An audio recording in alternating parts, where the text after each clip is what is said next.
এখন শুনবেন রাত ৩০টার সংবাদ। রেডিও চেরাবেরা খবর পড়ছে সব দলের মা সরে দাঁড়া। খবর প্রচারিত হচ্ছে কাটাখালী কচুবাগান গুতগতি সেন্টার থেকে। সংবাদের শুরুতে শিরোনাম।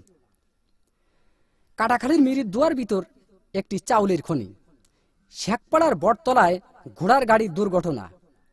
কুচ্চে মুরগি বন বিলে ধরে পালাতক। এতক্ষণ সংবাদ শিরোনাম শুনলেন, এখন শুনবেন বিস্তারিত। খবরে জানা যায় কুদা ফকির বাড়ি দেয় তবলায়, ইকরাঙ্গের হাঁসটি ধরে নিয়ে যায় কেবলা। হাঁসটি ধরে নিয়ে যায় পশ্চিমবঙ্গ ভারত থেকে। রাতের বেলায় দাবড়া দাবড়ি হয়, কোনো সুসংবাদ পাওয়া যায়নি। সকালবেলা সংবাদ পাওয়া যায় কিনো ফকিরির দরগায়। খবরে জানা যায় হাঁসের কোনো ক্ষয়ক্ষতিও নেই, বন বিলের লোম কটা সব জড়িয়ে পড়িয়ে গিয়েছে। গতকাল কাটাখালের ব্রিজের পারে একটি মহিলা দাঁড়িয়েছিলেন। মহিলা দাঁড়িয়ে থাকার পর একটি বাড়ি মাছি উড়িয়ে যাইতাছিল। খবরে জানা যায় মহিলার উড়নার বাড়ি লেগে বাড়ি মাছি ৩৬টি দাঁত ভাঙ্গে জায়গায় পড়ে যায়। এরপরে বাড়ি মাছিটি দুঃখ প্রকাশ করেন যে তিনি দাঁত দিয়ে কিছু চাবিয়ে খেতে পারছেন না। আমাদের কদবেল হায়দার বাড়ি মাছির দাঁত লাগানোর জন্য ৩৬ লাখ টাকা পুরস্কার প্রদান করেন। গতকাল কাটাখালীর মিরির দুয়ার ভিতরে একটি চাউলের খনি পাওয়া গেছে। তাতে ৩.৫ চাউল পাওয়া গেছে, আরো পাবো বলে আশা করা যাচ্ছে। এসব চাউল তোলার জন্য আমাদের শেখপাড়ার মণিকুমার যত কুলি সব ঠিক করা হয়েছে। আমাদের আমরা আলী বলেছেন, এই চাউল বাংলাদেশে থাকলে পারে বাংলাদেশের অভাব অনটন বেশি পরিমাণ বেড়ে যেতে পারে।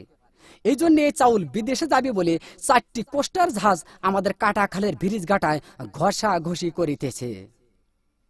গতকাল বঙ্গোপসাগরে আগুন লেগে পানি পুড়িয়ে ছারকার হয়ে যায়, মাছের কোনো ক্ষয়ক্ষতিও নেই, শ্যাওলা কটা নিরাপদ জায়গায় আছে। আগুন লাগতে লাগতে উপকূলের কাছাকাছি গেলে আমাদের কাঢ়াল চৌধুরী বলেছেন, এই আগুন উপকূলের কাছাকাছি গেলে বহুত ঘর বাড়ি পুড়িয়ে যাওয়ার সম্ভাবনা রয়েছে। এই আগুন নিবানোর জন্য আমাদের মাগুরার তরফ থেকে ৭ বস্তা পেট্রোল ও ১৪ বস্তা কেরোসিনের তেল পাঠানো হয়েছে। গতকাল আরিচার ঘাটে একটি হাতি যাইতাছিল। হাতি যাওয়ার পরে ফেরিখানা নষ্ট হয়ে যায়। ১৫-১৬ খানা বাস বুঝাই সত্ত্বে হাতির পিঠের পার ফেরিটি তুলে দেওয়া হয়েছিল। হাতিটি নিমিজিমি করে যাইতাছিল, এক রয় নামাজের পাড়ায় হাতি চ্যাপ্টা হয়ে গেল। রয় নামাজের পাড়ায় হাতি চ্যাপ্টা হয়ে গেলে বাস কয়েকখানা দরদর করে পানির ভিতর পড়ে যায়। খবরে জানা যায় বাসের ভিতর যত লোকজন ছিল, লোকজনের কোনো ক্ষয়ক্ষতিও নেই, বাস কয়েকখানা হাট পেল হয়েছে। এরপর এক মহিলায় বাস কয়েকখানা বাহাত দিয়ে টান দিয়ে তুলে আরিচার হোটেল থেকে ১৪ বালতি ফ্যান খায় সুস্থ করা হয়েছে। গতকাল এক কুচ্চে মুরগিতে এক বন বিলে ধরে পালাতক গহীন সমুদ্রী পানির ভিতর। গতকাল ৩৬৬টা ডুবুরি নামায় খোঁজ করা হয়েছে। খবরে জানা যায় বন বিলের কোনো ক্ষয়ক্ষতি নেই, কুচ্চে মুরগির পেটটি একটু ফুলেও পাওয়া গেছে। আমাদের কাটাখালীর বিন্দু ডাক্তার কুচ্চে মুরগিটি মগির নতুন হাসপাতালে ভর্তি করে কুচ্চে মুরগির পেট অপারেশন করে ৩ মণ ও ৩.৫ মণ চাউল পাওয়া গেছে, আরো পাবো বলে আশা করা যাচ্ছে। বর্তমান বাংলাদেশে মাছের অভাব অনটন বেশি পরিমাণ দেখা যাচ্ছে। এর একমাত্র কারণ বুড়িগঙ্গা নদী দিয়ে একটি মায়াবড়ি জাহাজ যাইতেছিল। এক কাইলে মাছের সাথে অ্যাক্সিডেন্ট হয়ে মায়াবড়ি জাহাজটি পানির ভিতর ভাঙ্গে চুরে পড়ে যায়। খবরে জানা যায় জাহাজের ভিতর যত মায়াবড়ি ছিল, মাছে খাইয়ে মাছের সন্তানাদি বন্ধ হয়ে যাওয়ার কারণে বর্তমান বাংলাদেশে মাছের অভাব অনটন বেশি পরিমাণ দেখা যাচ্ছে। গতকাল শেখপাড়ার বটতলায় এক ঘোড়ার গাড়ির চাকা বাষ্ট হয়ে ৬০০ মানুষ নিহত, আরো কতজন আহত হয়েছে।